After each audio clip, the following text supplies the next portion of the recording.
Russia's playbook for the Baltics is unlikely to be a simple head-on assault. They're masters of hybrid warfare. They've already started. This narrow strip of land is NATO's Achilles heel. We're on the front line of a new Cold War, looking at the chilling prospect of a Russian attack on the Baltic states.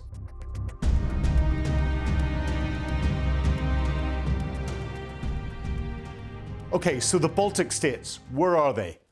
We've got Russia, the Baltic Sea, Sweden, Finland, Poland, and Belarus. The three Baltic states we talk about often are Estonia in the north, Latvia in the centre, and Lithuania in the south. Lithuania is connected to Poland through the Suwalki Gap. And the Suwalki Gap is a gap between Belarus and Russian-controlled Kaliningrad. Kaliningrad was granted to Russia as a sea access into the Baltic Sea that didn't freeze over in the winter and has always been a bit of an anomaly. It is completely surrounded by NATO countries and now effectively the NATO Sea, since we've had the Nordic countries come and join NATO. Russia's only way of getting to Kaliningrad, now that a railway line from Belarus across through the Lithuanian-Polish border has been closed, is by air and sea through international space, through the Baltic Sea, making it very difficult to resupply. This narrow strip of land, the Suwalki Gap, is NATO's Achilles heel. A 90-mile corridor between the Russian enclave of Kaliningrad, as I've said, and its ally Belarus. If Russia were to seize this, the Baltic states of Lithuania, Latvia, and Estonia would be cut off from the rest of NATO on a land bridge. To understand the threat to the Baltics, we need to look at the Russian hybrid warfare playbook. Intelligence experts call them indicators and warnings, the breadcrumbs that reveal an enemy's intentions. Russia's playbook for the Baltics is unlikely to be a simple head-on assault. They're masters of hybrid warfare. They've already started. A shadowy conflict fought in the grey zone between peace and war. Over the past 10 years, Russia has employed a range of tactics to exert influence and to try and destabilise the Baltic states. These efforts are multifaceted, targeting political, social and economic spheres. We're already seeing the signs. GPS jamming. Russian interference with GPS signals is disrupting aviation and shipping in the Baltic Sea. A clear attempt to sow confusion and test NATO's response. A lot of that jamming is coming from within Kaliningrad. Sabotage. The recent damage to undersea cables connecting the Baltic states to the rest of Europe, including up into Finland, but out across the Baltic, is a reminder of Russia's ability to cripple critical infrastructure. Disinformation. Pro-Russian social media channels are spreading lies and propaganda, attempting to create division and distrust within the Baltic states. In 2007, cyber attacks on Estonia. While it occurred more than a few years ago, the 2007 cyber attacks on Estonia remain a seminal moment in the understanding of Russia's willingness to use unconventional methods to achieve its foreign policy goals. Although Russia has denied any involvement, all of the indicators push to this being a Russian attack. Following the Estonian government's decision to relocate a Soviet-era war memorial, the Bronze Soldier of Tallinn, the country was hit by a wave of massive coordinated cyber attacks.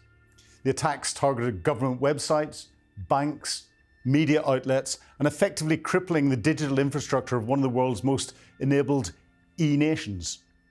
Though Moscow denied any official involvement, the sophistication and scale of the attacks pointed towards a state-sponsored, or at least state-condoned operation. Russia tends to use a lot of cyber criminal gangs to carry out state activities as well.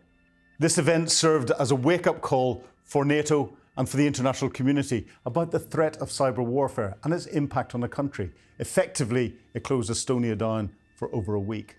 A pattern of malign activities beyond the 2007 cyber attacks. Russia's destabilisation efforts have been persistent and have evolved over time.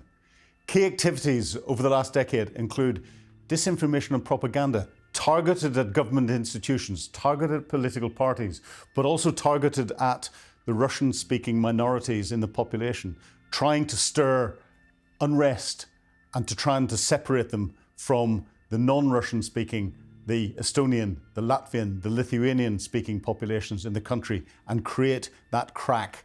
That's something the Russians are experts at, creating a crack and putting the proverbial knife in it and wiggling it.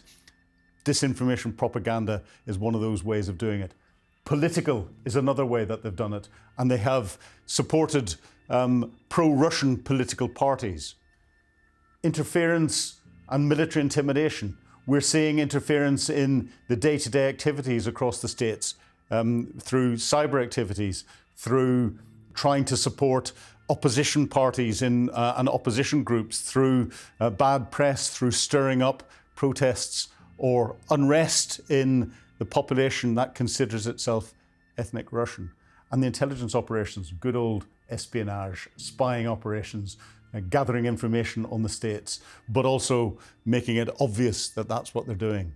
Exploitation of minority issues. Anytime the Russians see an opportunity with a minority issue for the Russian-speaking minority in each of the states, they will try and stir that pot a little bit to suggest that they're being oppressed, they're being pushed down, they've not been given equal rights in the states. It's quite clear in each of the states that no matter what language is the first language, equal opportunities are there. But the presence of a significant Russian-speaking minority in the Baltic states is largely a consequence of Soviet-era policies that encouraged the migration of workers from Russia and other Soviet republics to the region. After the restoration of independence in 1991, the status of these populations became a contentious issue. Latvia has the largest Russian minority at 26.9%. Of course, the greater percentages of them will be concentrated close to the Russian border. Estonia, 24.8%. And again, with the greatest concentrations around the Russian borders. Both Estonia and Latvia have got direct borders with Russia. Lithuania, which has got a direct border with Kaliningrad, only has 5.8% of its population considered ethnic Russian. So the Suwalki Gap remains a flashpoint. This area here, the Suwalki Gap. A Russian move to close the corridor would be a direct challenge to NATO and could trigger, and almost certainly would trigger, Article 5, because both Lithuania and Poland, which control that gap, are members of NATO. Article 5, the alliance's collective defence clause, an attack on one is considered an attack on all. To counter this, NATO's bolstering its presence in the region. We're seeing an enhanced forward presence. There's multinational NATO battle groups stationed in the Baltic states. The UK provides the core of one of those battle groups. But this is a forward presence by NATO acting as a deterrence and a trigger. And we're seeing Poland and each of the Baltic states increasing their own defensive posture enormously. Poland's buying 1,000 main battle tanks, 1,000 artillery pieces. This is becoming very quickly the most powerful European defensive nation. Infrastructure is being upgraded. Roads and railways are being improved to allow for the rapid deployment of reinforcements from across NATO up through Europe. There's increased air policing. NATO jets are on constant patrol, ready to intercept any Russian aggression in the skies. They're forward based in the Baltic states. They're flying over the Baltic continuously, monitoring the Russian movements from Russia down into Kaliningrad, both by sea and by air. And they're tested almost on a daily basis. But the Baltic states are not just waiting for NATO to save them. NATO, as I said, is forward deployed as a deterrent and trigger to protect them. The Baltic states are preparing, they're fortifying, and they're sending a clear message to Moscow. We will not be the next Ukraine. But the question remains, will it be enough?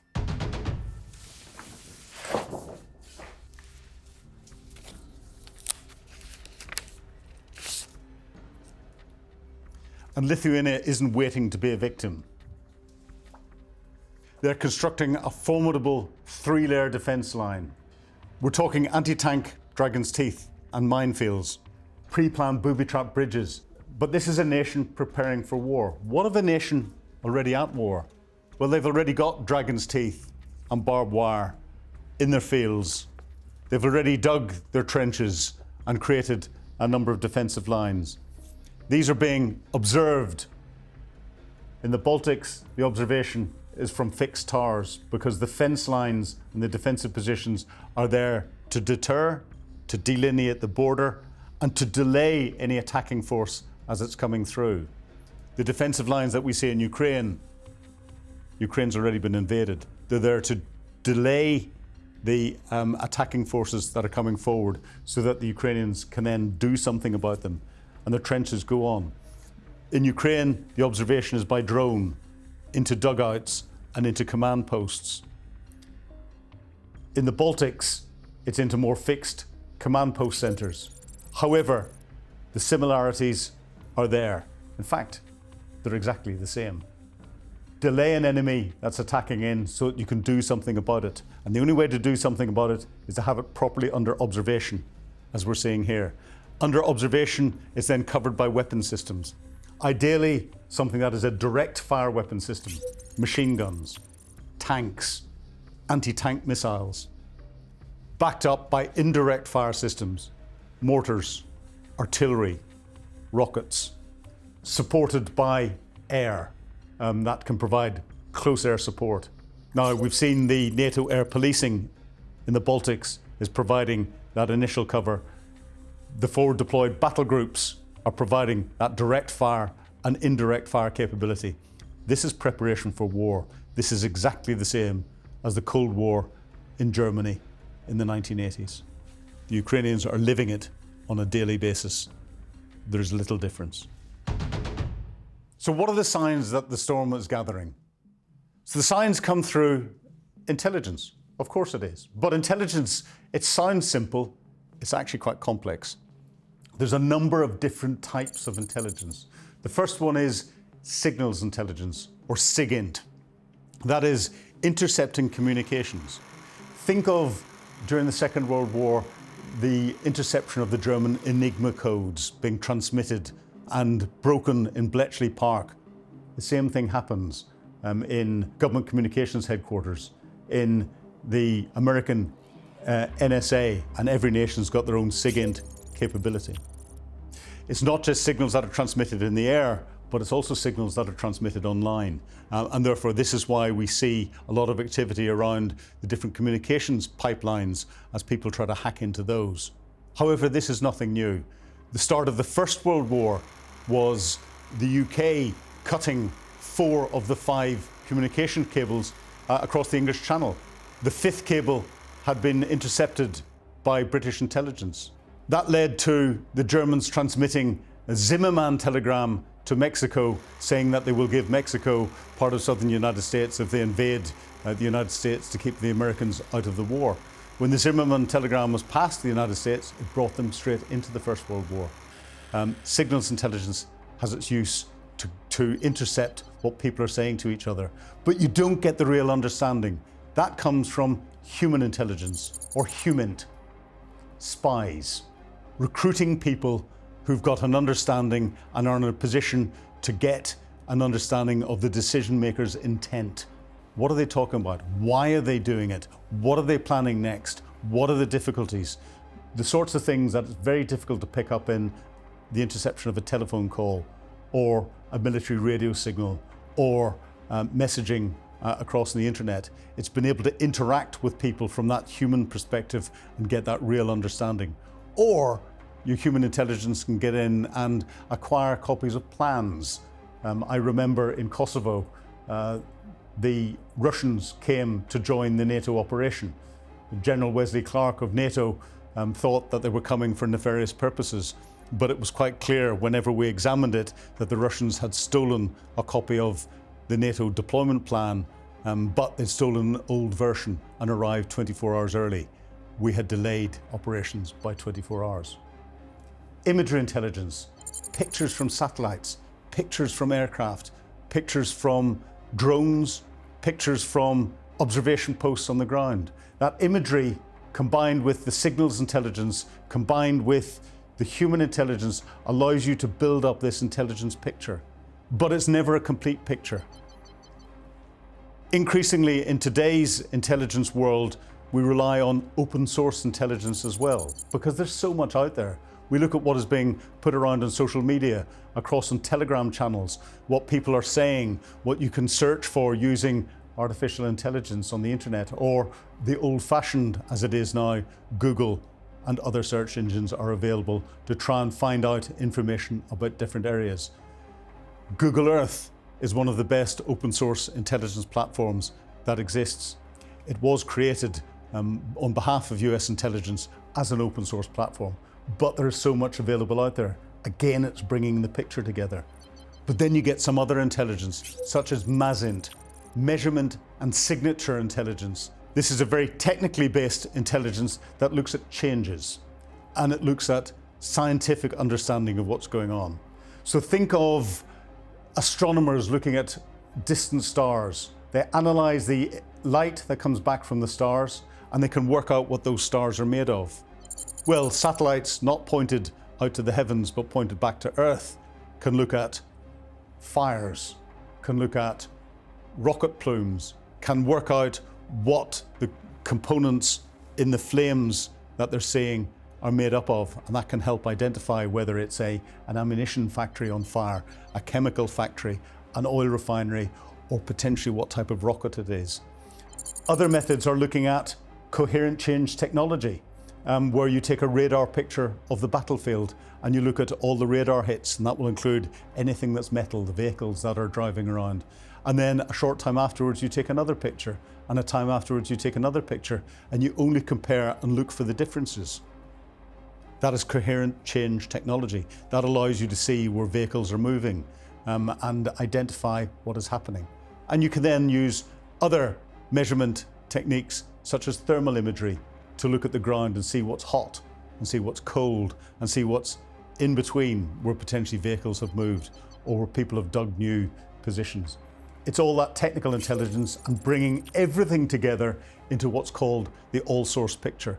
That allows you to monitor your intelligence requirements, and they tend to be put out in a time like this as your indicators and warnings. What do we want to know? What do we want to know is changing? So to understand the threat to the Baltics, we need to look at the chilling parallels with the lead up to the invasion of Ukraine. These are just a selection of a very large list of indicators and warnings that will be continuously updated, looking for subtle changes indicating a greater readiness and preparedness for conflict. To understand the threat to the Baltics, we need to look at the chilling parallels with the lead up to the invasion of Ukraine. So some of the indicators and warnings, these are very broad brush. Military build-up. There was a massive troop and equipment concentration near the border disguised as exercises. Hybrid warfare. Cyber attacks on critical infrastructure, disinformation campaigns and support for separatist movements grew enormously. Rhetoric and propaganda, escalating anti-Ukrainian rhetoric from the Kremlin, but also questioning Ukraine's sovereignty and historical legitimacy, but stirring up the Russian-speaking populations in the east. Economic pressure, use of energy supplies as a weapon, trade restrictions, economic destabilization efforts, intelligence activity, increased reconnaissance flights, increased attempts to penetrate Ukraine's command and control systems. And the key indicator, which is almost the boring one, was logistics and logistic preparations. Stockpiling of ammunition, fuel, establishment of field hospitals near the border. But the indicator that suggested that Russia was going to attack was the outloading and stockpiling of blood supplies, because you don't put those in a forward position unless you intend to use them. So what are we seeing in the Baltic states? Well, we're seeing increased Russian military presence in Kaliningrad and Belarus. We're seeing snap military drills and unusual troop movements. We've got hybrid warfare with GPS jamming, sabotage of undersea cables, and little green men fomenting arrest amongst the Russian-speaking minorities. Of course, the little green men, these are the same individuals that invaded, in inverted commas, Crimea back in 2014. They're effectively Russian GRU or Spetsnaz. The GRU is the Russian First Directorate, their military intelligence bureau, but they also have a large military capability, which has got an air force, it's got naval capability, it's got army capability, and their army are these Spetsnaz, they're special forces troops that they use to go in. And the little green men, they're in without any military badges or anything else. They tend to pop in and pop out and are seen in areas of the population in the Baltics. If they're proven to be military, then that is classed potentially as an invading force, but they never carry identity, and therefore they are deniable, which is what the Russians will say at the moment, in the same way they deny that they actually invaded Crimea. Economic pressure, manipulation of the energy markets, trade sanctions, attempts to disrupt the Baltic economies. Again, a lot of this is coming out in propaganda and rhetoric. Intelligence activity. There's been heightened Russian intelligence across the Baltics, including gathering, cyber espionage and human intelligence operations, spying into trying to understand the Baltics government's intents. And logistical preparations. Well, we're seeing preparations in Kaliningrad and in Western Russia, but not to the same degree that we saw immediately before Russia's invasion of Ukraine. So that's an area that people will be watching very closely. The others are worrying. The logistics is the key. So we've done the similarities between the Baltic states and what's going on in Ukraine. But have we seen any similarities before? In August 2008, a brief but intense war erupted between Russia and Georgia, centred on the breakaway regions of South Ossetia and Abkhazia. Tensions that had been simmering for years escalated dramatically, leading to a full-scale Russian invasion. The conflict was preceded by a series of escalating clashes between Georgian forces, South Ossetian separatists, who were backed by Russia, and on the night of the 7th and 8th of August, Georgia launched a massive military offensive to retake control of Shkhinvali, the capital of South Ossetia.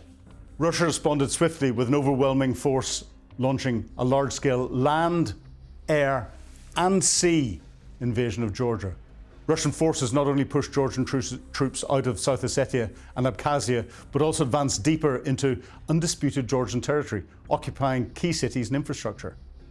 A ceasefire agreement was brokered by the European Union on August the 12th, but the conflict had significant lasting consequences. Russia officially recognised the independence of South Ossetia and Abkhazia, a move condemned by much of the international community. The war resulted in hundreds of casualties and the displacement of tens of thousands of civilians.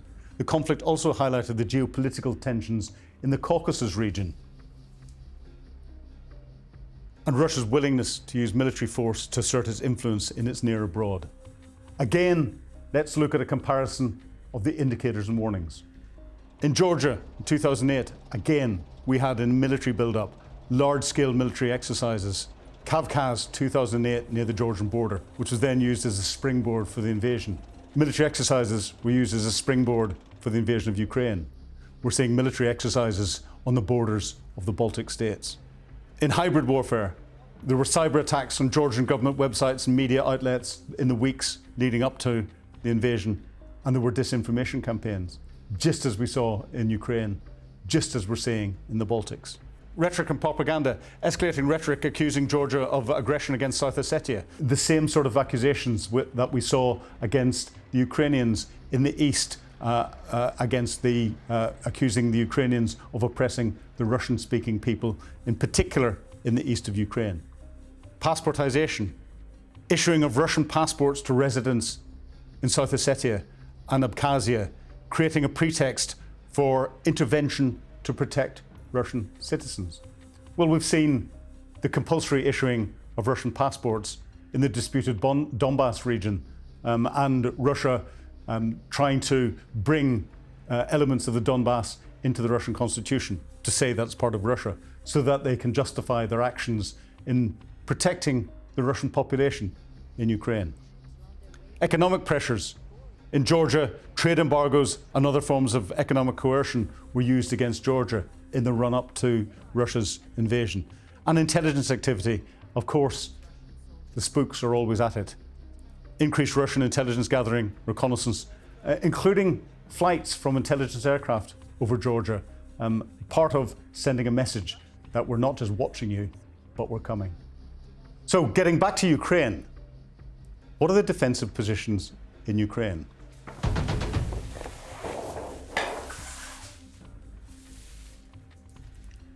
As we've seen, the Ukrainians have their defences monitored through their command centres, in trenches, observed by drones, but observed using older technologies from within the trenches. Their defensive lines include the dragon teeth, barbed wire entanglements between them, trench positions with mines, overwatched by drones, monitored by artillery, air, and indirect and direct fire capability. The Ukrainians in the areas of the east, the areas of the Donetsk Oblast that Vladimir Putin wants Donald Trump to give to him, which British intelligence says would take 4 years or 4.4 years and 1.9 million more Russian casualties to capture. And that's because the Ukrainians have built a number of defensive lines, 3 in a row in here, so that they can keep the Russian forces back. They're all made up in the same way: trenches, anti-tank ditches, anti-tank dragon's teeth, anti-personnel barbed wire, low wire entanglement, and barbed wire concertina. But it's just mirroring what the Russians did. The Russians built a series of defensive lines around which were called the Suwalki lines, after General Suwalki, who was the commander of Russian forces whenever they withdrew from Kherson across the Dnipro onto the southern edge of the river, stopping the Ukrainians from pinning them against the river. He produced a series of defensive lines, 3 in a row, a similar number, and they're probably the strongest defensive lines that we've seen in any conflict at any time. And that is what stopped and blunted a Ukrainian counteroffensive that we talked in last week's episode. So why is Vladimir Putin so focused on Donetsk? Well, the disputed Donbass region, we have Luhansk Oblast and Donetsk Oblast. The area in purple Russia has controlled since 2014. The areas in red it is captured in this current conflict. But there's a significant part of the Donetsk Oblast that Russia has not captured yet. Putin wants it because he says he's protecting the Russian-speaking population in the east. But actually, when we look at Donald Trump's deals that he did with the Ukrainians over rare earth minerals, if we look at the heavy industry that happens in the area, we look at the heavy mining that there is in the area, there's an awful lot of mining, natural resources and other things that Vladimir Putin would love to get control of. And that's why he has set himself as a secondary objective, having failed to achieve his primary objective of toppling the Zelensky government and capturing the whole of Ukraine. His secondary objective is this capture of the disputed Donbass region and the continuation of the land bridge to Crimea. So that's our latest edition of Battle Plans Exposed. Thank you very much indeed for watching. If you like it, please hit like below. If you want to put some comments in, put your comments in below and give us some ideas for what you want me to talk about next. Thank you. Goodbye.